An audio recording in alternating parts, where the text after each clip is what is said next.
Bonjour Sophie, donc le sujet du jour, la thérapie de couple.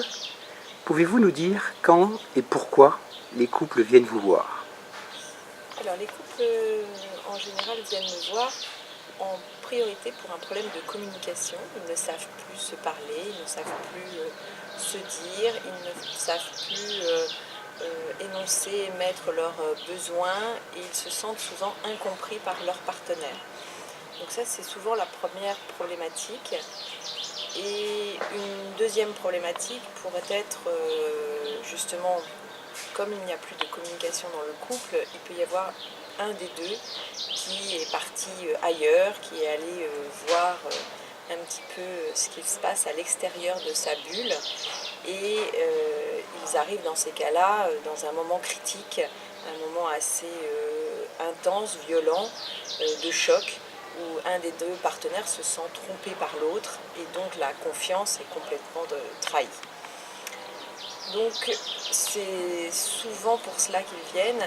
En général, donc il y en a un des deux qui m'appelle et c'est souvent très très urgent. Il faut un rendez-vous rapidement et c'est un peu une zone de choc où il y en a un des deux qui dit à l'autre que c'est la dernière chance, la dernière tentative, c'est d'aller voir un thérapeute de couple. Sinon, il s'en va, il veut interrompre ce lien entre les deux. Mais il peut y avoir aussi des couples qui viennent juste pour du développement personnel. C'est-à-dire soit des couples qui ne sont pas encore, qui n'ont pas encore décidé de se marier, par exemple, et qui ont envie de mieux se comprendre avant de prendre et d'avoir un engagement entre eux, ou bien des couples qui sont déjà ensemble depuis un certain temps, mais qui sentent qu'ils n'ont plus de moments ensemble ou qui n'ont plus la même complicité qu'auparavant et qui essayent de comprendre ce qui se passe dans leur couple. Donc là, c'est vraiment très intéressant parce qu'on n'arrive pas dans le mode pompier où il faut que j'éteigne les flammes. C'est le mode je t'aime, mais j'ai envie de mieux te comprendre, j'ai envie de mieux t'aimer. Et du coup, nous faisons un travail très intéressant ensemble d'évolution personnelle et sur des projets ensemble, mais pour mieux se construire, mieux se comprendre, mieux se tolérer, mieux s'aimer. Expliquez Sophie comment se déroulent en général ces séances? Oui, bien sûr. Alors, le déroulement d'une séance, quand c'est en thérapie individuelle, bien sûr, nous sommes à deux. Là, en thérapie de couple, nous sommes 3 personnes. Donc, le plus important, c'est de laisser de la communication et des échanges pour chacun. Donc, chacun ait son temps de parole. La plupart du temps, quand le couple arrive, ce que j'aime bien faire, c'est l'instant météo. C'est-à-dire que chacun va pouvoir exprimer où il en est dans l'instant présent. C'est-à-dire qu'il peut s'être passé des choses juste avant l'arrivée en séance pour s'exprimer, pour dire, pour oser dire. Parce que souvent, la plupart du temps, le couple n'arrive plus à se parler. Et donc, dès qu'il y en a un qui va exprimer ses besoins, l'autre ne veut pas entendre les besoins ou n'aime pas et ne va pas laisser le temps de parole à l'autre. Pour que chacun se sente entendu, écouté. Et souvent, je vais essayer de faire reformuler, c'est-à-dire qu'il y en a un des deux qui va exprimer ses besoins, dire où il en est, et l'autre va après retraduire, reformuler ce qu'il a entendu. Souvent, c'est intéressant parce que celui qui a énoncé, il va dire mais non, c'est pas du tout ça que j'ai dit. Et c'est là où on voit qu'il y a quelquefois une incompréhension dans le couple, quelque chose, des non-dits, des choses où l'autre ne peut plus entendre. Ils ne s'entendent plus en fait. Et c'est ce qui fait qu'ils n'arrivent plus à partager, à communiquer et qu'ils se sentent frustrés dans le couple. Je vais souvent leur demander de me raconter leur quotidien, comment ils vivent leur quotidien, le matin, à partir du moment où ils se lèvent, jusqu'au soir, et le temps qu'ils s'accordent l'un à l'autre.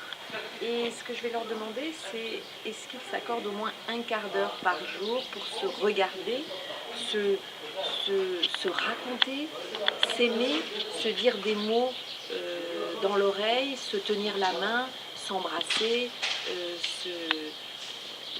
vraiment pouvoir dire à l'autre quelque chose.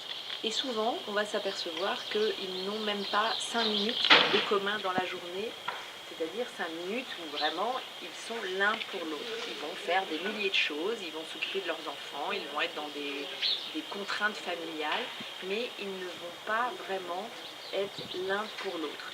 Alors je raconte aussi qu'il faudrait toujours ce petit dîner en amoureux, ce petit week-end en amoureux, ça devrait être remboursé par la sécurité sociale, hein, c'est-à-dire c'est vraiment le minimum syndical pour s'aimer, pour se dire, parce que sinon le couple n'existe plus et souvent ils vont me dire qu'ils sont en colocation.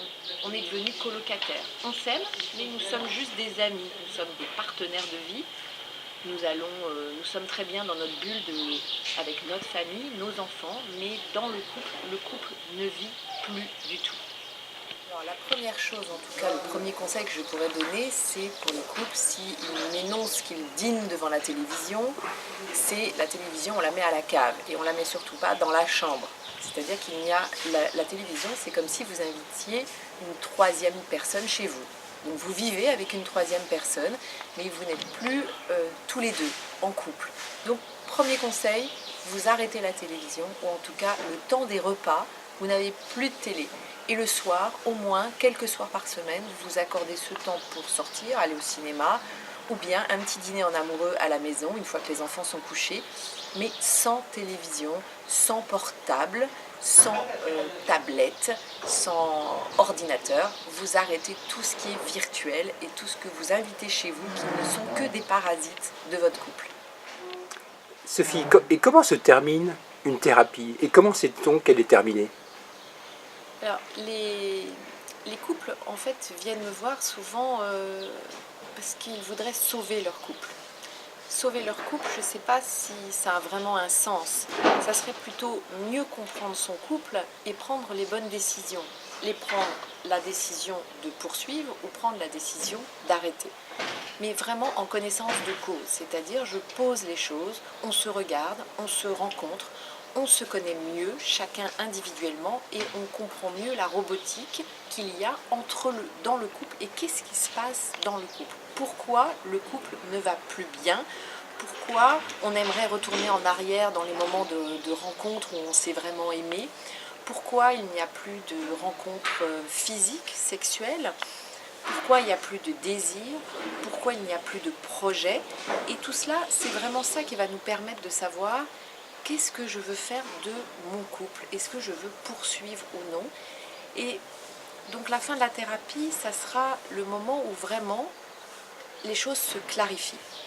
Les choses se clarifient pour chacun d'entre eux et ils vont se dire vraiment, bon, là vraiment je t'aime tellement que je veux poursuivre, même si j'ai compris que telle chose, je ne l'aurai jamais avec toi, que tu répondras pas à tel ou tel besoin, mais je sais que j'ai envie de poursuivre avec toi.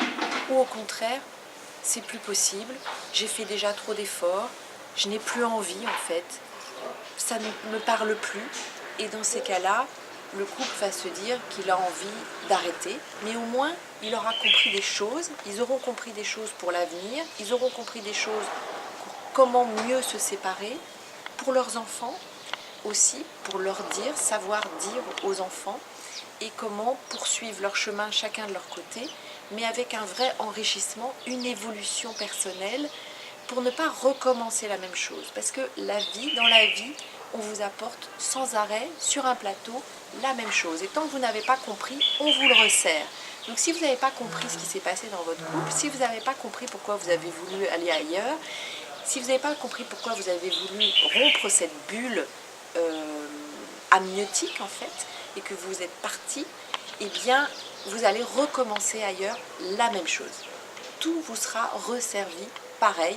Et souvent, les couples après peuvent revenir après un divorce, ou 2 fois, 3 fois après, 10 ans, 20 ans après. Et finalement, quand on fait le bilan, ils ont recommencé pareil, parce qu'ils n'ont pas compris, ils ne se sont pas servis de cette première expérience pour continuer, poursuivre mieux après. Donc vraiment, la chose la plus importante que j'aurais à vous dire, c'est mieux vous comprendre va vous aider, mieux vous connaître va vous aider à mieux poursuivre dans votre couple. Alors n'attendez pas que ce soit trop tard, n'attendez pas que ce soit le feu, l'incendie, qu'il faille éteindre les flammes, mais vraiment venez avant en thérapie, venez vous exprimer, venez vous expliquer, venez mieux vous comprendre, vous gagnez du temps et surtout vous gagnez de la richesse pour vous et pour l'autre. Merci beaucoup Sophie.